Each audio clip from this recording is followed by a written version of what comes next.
So, really happy with our guys. These couple weeks are really the toughest weeks that you're gonna play games. You're in exams. You're like, even for example, St. Louis is. I think this is their last game before they go home for Christmas break. So you got a lot of different things on your mind. The schedule's not the same. We're practicing at a different time because we don't have class. I told these guys that this will be the toughest team that we have played at home this year. And they're good. When you look at the fact that Jimerson can really score the basketball, Hargrove Jr. is really good, and then obviously they've added a two-time transfer who's kind of completely changed their team. So we had to throw the record out of the window because it didn't matter what their record was coming in, even though they're 7-5. We knew we were going to play a good team on our home floor that if you don't lock in, then certainly it wouldn't have been a great outcome. I thought our second half was tremendous. We had a 27-9 run. We had 10 assists in the second half. Ben Middlebrooks came in and gave us a big lift. I thought DJ was really good. It was great for Casey to see the ball go back in the hole. So excited. We just want to build on it and move on from this one. Questions? 0 for 8 from 3 in the first half and then 9 for 17. Did you just have that feeling they were going to go in at some point, or was this what's happening? Well, I thought we took some questionable ones. I didn't think we took rhythm 3-point shots. I thought we forced a couple of them.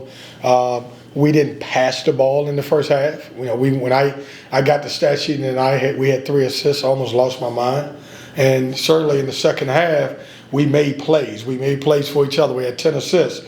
And so I think when we moved the ball, this team was really good. I thought we were a little bit more individuals than a team as far as offensively early in the first half. There was a stretch where I think DJ had a very favorable matchup, and the players on the court knew to get him the ball pretty much almost every trip down. Does that just kind of show how the team is understanding what he does in the post against certain kind of players? Yeah, you know what? He's a pressure release for us. He's our another point guard on the floor, and we look for different matchups. And so obviously we thought he had advantage.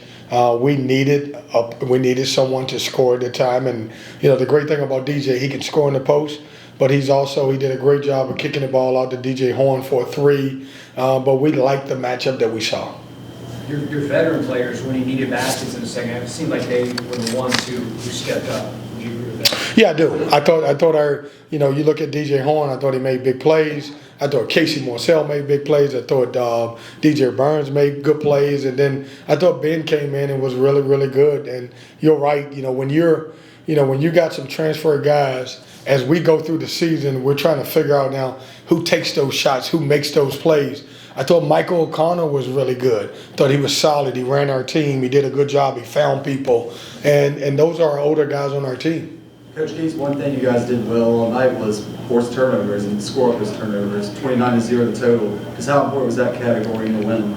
Yeah, we're a really good basketball team. It looks like we forced. We got 29 points off our defense. When we're active and we get our 40 deflections and we're in the passing lane and we're getting some of our offense off our defense, is really good for us. And so I was really happy for that. I thought our conditioning kicked in the second half. I thought, by the fact that we played so many guys and, this is kind of what I'm looking for, to wear people down, I thought some of that had to do with our conditioning. Coach, obviously they weren't incredibly productive tonight, but getting Cam Woods and MJ Rice back in, they helped you all win the game tonight. As you work them in, how much does it help the team to have that switch? Yeah, Miles, and that's a great question, Miles. Those guys are going to be good. If I was writing for NC State, I wouldn't write how much they're playing right now. Yeah. It's a process, and I actually had to step back a little bit because I was throwing 2 guys in the game who had no idea what they were doing. And so we even talked about, I want to play this game on Saturday, and then, go home for a break, and then get those guys back here on the 27th. We don't play to the January 3rd, and be able to get them some reps. And so they both can help us. They both will help us. They both are really good basketball players.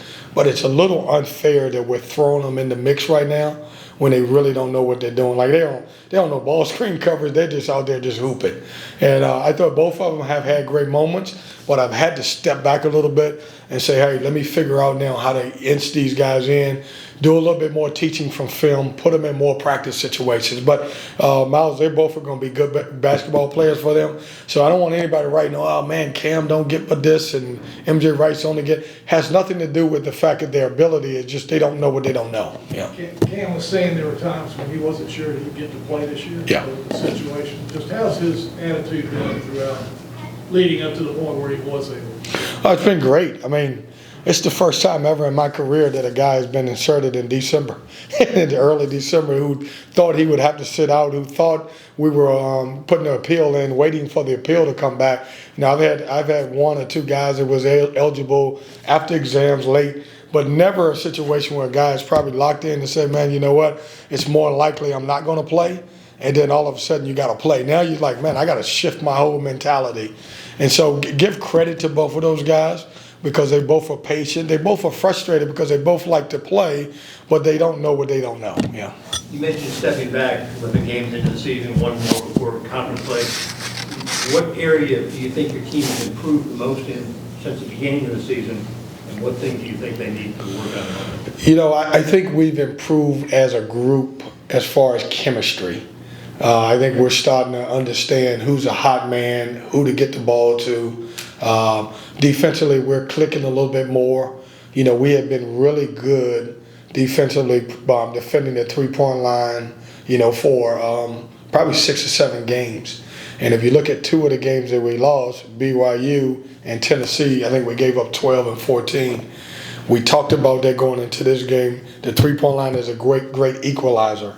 And we've got to do a good job, and they came out and they defended. I think we've gotten better defensively, understanding how to get into presses.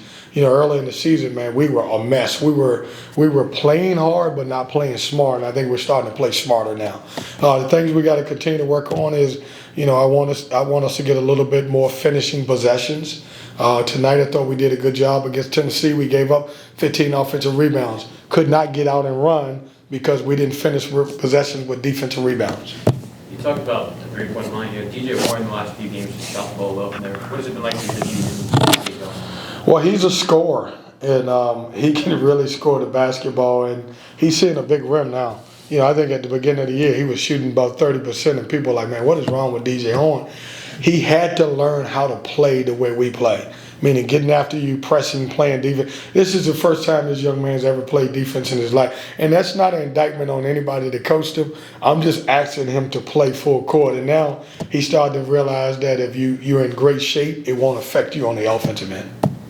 In honor of National Signing Day and take out Breon Pass, which of your guys over the years you thought could have been a really good football player?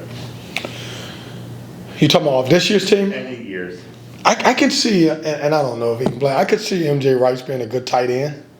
I could see that. You know, Breon Pass is Breon Pass. You know, Taquavion Smith swears up and down he was a big-time receiver. Like, he's told me that like a million times. Like, man, I was a big time. Now, some of you guys follow me. Maybe they put him in one game. They played him one game. Yeah, that's what I said. He swear. How about the night that he had? Did anybody look at his stats from the day? 40 points. Very efficient, too. 6 for 10 from 3. But I would say if I'm going to believe Taquavion Smith, I would say he was a receiver. I don't believe him, but What about the Keatts kid? no. The toughness stopped with me at the football field. Does the net ranking affect your late game substitutions at all? Like if you look at the scoreboard, you want to say like, maybe keep the starters in a little bit longer to beef that up so it's a, you know, in that way? I can't figure it out. I really do. I tried. I'm going to be honest with you. I can't figure it out. I looked at it. I made the mistake of looking at it the other day. So we lose to Tennessee, who was like 12. And they go up 4 spots. And we lost by 9, and we went down 12 spots on a neutral court. I just can't figure it out. And so I'm to the point now where I don't look at it. I'm not going to look at it anymore. I'm just going to try to get our team prepared to win games. To answer your question, I'm never going to try to embarrass another coach or any of that thing. I'm playing, and whatever the score it is, but I'm not going to try to play to the net. I guess the biggest way to play to the net is win your games. Yeah. Thanks, guys. Hey, if I don't see you guys, which I think I'll see some of you on Saturday,